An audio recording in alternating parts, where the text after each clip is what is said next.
주식 같은 경우에는 우리 국민들이 조금 주식을 활성화시켜서 벌어가는 돈이 조금이라도 있었으면 좋겠는데, 중요한 건 코스피가 이렇게 올라도 돈을 벌어가는 사람은 따로 있다는 얘기죠. 이 관세를 통해서 자기네들이 얻어갈 이익을 충분히 다 얻기 전까지는 협상을 끝낼 의도가 없어 보입니다.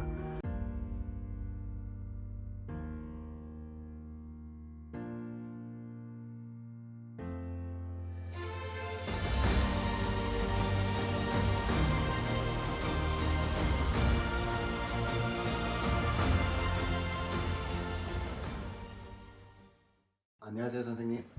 안녕하세요.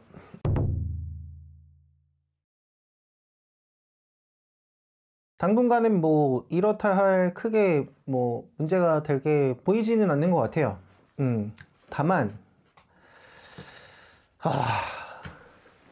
지금 현재 돌아가는 걸로 보면 관세도 협상도 잘 마무리가 됐고, 코스피도 많이 오르고 있고, 나라 경제가 조금 활성화가 되는 것처럼 보이기는 해요.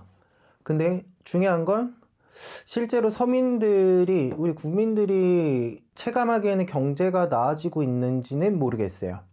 어떻게 보면은 있는 사람만 더 벌어가고 없는 사람은 그대로 더 없어지고, 주식 같은 경우에는 우리 국민들이 조금 주식을 활성화시켜서 벌어가는 돈이 조금이라도 있었으면 좋겠는데, 중요한 건 코스피가 이렇게 올라도 돈을 벌어가는 사람은 따로 있다는 얘기죠.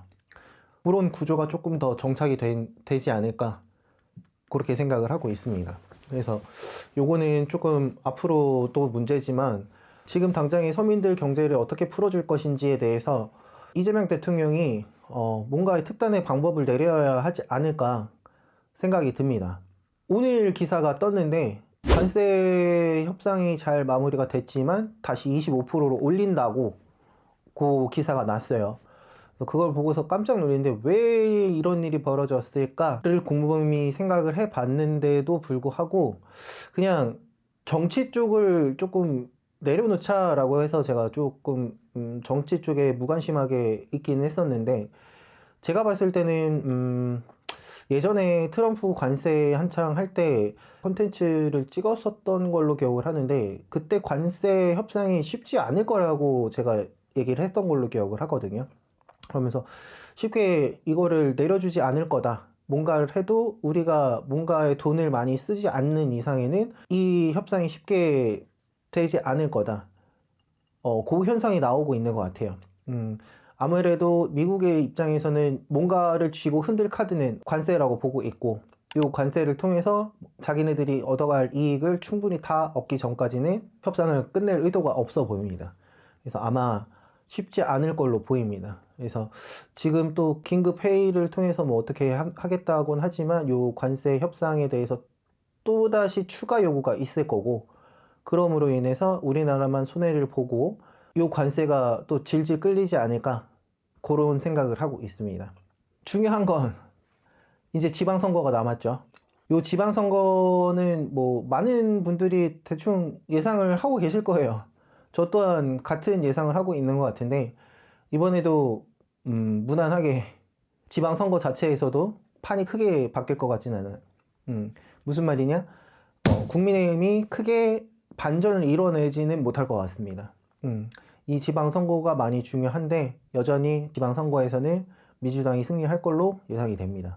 반대쪽에 계신 분들은 조금 저 무당이 또 왜 저러나 또 이러시는 분들이 계실 건데, 많은 분들은 이미 공감하시는 분들이 계실 거라고 생각을 해요. 그래서 저도 아무리 생각을 해봐도 그럴 것 같고, 그래서 제가 봤을 땐 색깔이 있는 고집을 주장하시는 분들이 많으실 텐데, 제가 또 여러 가지 뭐 생각을 경험을 해봐 결과 그때그때 맞춰서, 정치 색깔 없이 그때그때 맞춰서 적응해서 이렇게 살아가는 게 중요할 것 같습니다. 앞으로는 우리나라가 더 이런 사회로 전락이 될 거고, 거대 정당이 몇 년간, 향후 한 5년, 10년간은 계속 유지가 될 걸로 보여요.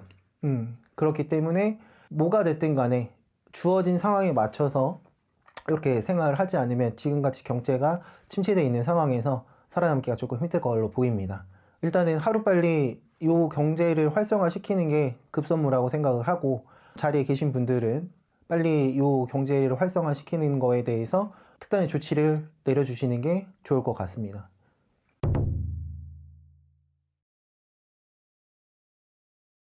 한미동맹 자체는 흔들릴 수가 없을 거예요. 미국 자체가 군사적으로 따졌을 때 우리나라를 버릴 수는 없습니다.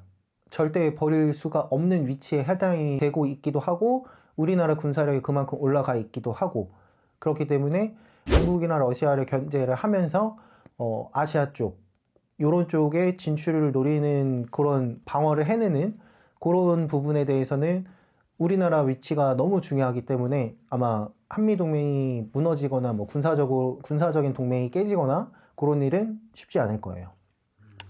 환율 전망은 어떻게 보시는지? 우리나라 환율이 어떻게 될 것이냐? 네. 요 환율 자체도 그러니까 제가 말씀드렸듯이 경제가 먼저예요. 경제가. 우리나라 경제가 살아나야지 환율이 뭐 회복이 되고 뭐 요런 게 있을 텐데, 지금 이대로 가기에는 우리나라가 수출로 먹고 살았던 부분 중에 크게 차지하고 있는 뭐 반도체, 자동차, 뭐 요런 부분이 지금 관세도 관세지만 여러 가지 다른 나라의 기술 격차가 줄어듦으로써 역전당한 부분도 있고, 우리나라 주력으로 해왔던 그런 경제 활동 자체가 지금 솔직히 조금 많이 제가 봤을 때 깨졌다고 봅니다. 요 경제를 어떻게 활성화를 시킬 거냐, 그거에 따라서 우리나라 환율이 바뀔 거지, 지금 당장에 이 현상을 벗어나지 못하면 환율 쉽지 않습니다. 회복되지 않을 거예요. 부동산 전망은요? 부동산이 이미 끝났다고 봅니다. 제가 예상했던 대로 된 것 같아요. 없던 사람들은 더 이상 서울에 집을 마련할 수 있는 구조가 되지 않는 것 같습니다. 요 부동산은 어떻게 규제를 하고 어떻게 방안을 세우든 간에 이미 끝났다고 저는 생각이 됩니다.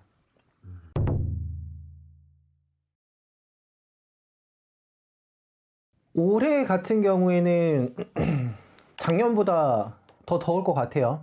더운 날이 더 길어질 거고, 그리고 봄, 가을은 작년보다 더 현저하게 없어질 거예요.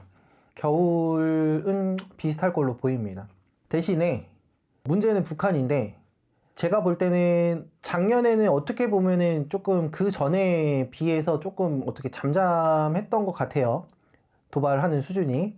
근데 제 예상으로 보면 올해 같은 경우에는 작년 말고 그 전 수준으로 돌아갈 것 같습니다. 도발하는 수준이. 횟수나 그런 수준이 그 전으로 돌아갈 것 같아서 자꾸 미사일도 쏘고 자꾸 도발하는 그런 현상이 벌어질 것 같습니다. 네, 오늘 컨텐츠 감사합니다.